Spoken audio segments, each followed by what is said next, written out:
Question for you guys. A few months ago, John said he felt part of AEW's hot run was that younger talent was being featured. And since then, Cage, Cope, Jericho, Lashley, MVP, and Shelton all came back to TV and they signed Ciampa. And now everybody wants the New Day and the Machine Guns to come in. As John said a few months ago, all of them you can argue for and all of them have value. But when you look at the total picture, it just seems to be too much. I don't think this is an issue now, but as WWE has this youth movement on all three brands, I can see it becoming an issue a year from now. Your thoughts? I don't change my thought on this. Like all these like names in AEW, like it is also like a function of the amount of time that it's going to take up. And there's value, as you mentioned here, to all of these different characters that you have. But it is, I think you also have to be cognizant of the fact that generally, I think you do want to be introducing new stars, younger stars, and audiences tend to gravitate toward that. And while you can see that in WWE, like part of that is also the fact that you look at not just like the ages of some of their main eventers, but it's also like the years that they have been on top. And it's very noteworthy that they are, I think, actively trying to introduce new stars to get younger. And, you know, AEW will run into that as well. And I think it's a balance. Like AEW, I would say, like they're whatever momentum they have picked up over this last year, I would say they're still kind of enjoying that as well. But it is like that is something Wayne and I talk about all the time, is just their roster is so deep, and there are going to always be these brand new toys that they can bring in that are featured upon, but it's where do they go after that initial period of just the idea of the brand new toy that is here, and finding time for all of these different characters. And when you do, it is going to come at the expense of other people. Yeah, I do think like this is a very important question that like they have to keep in mind.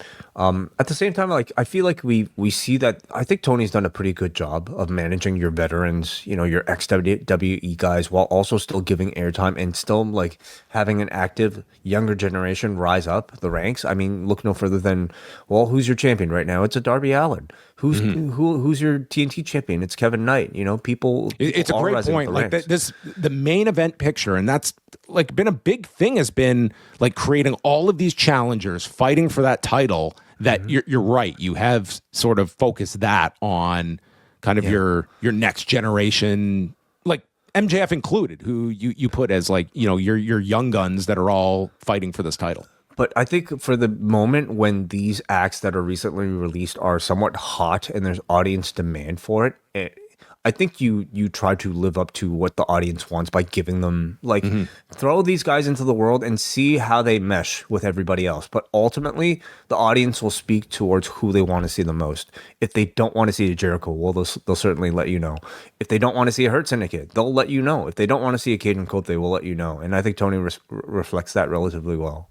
Yeah, and like a Tommaso Ciampa, like could he have come in and just like he just burst through the doors?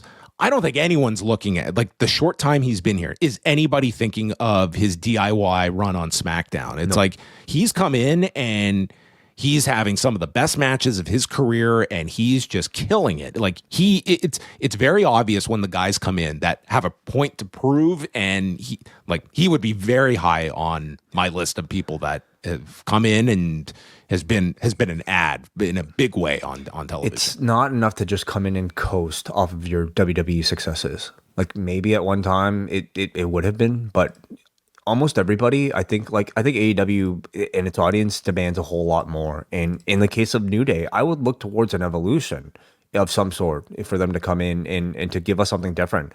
If they came in simply as like the same New Day, like doing the funeral shit and like even Bootios, I don't think that would fly. I think they would have to really reinvent themselves and to give us something fresh. And you can hope for maybe better than what we've seen of them, certainly of the past, I don't know, 5 years.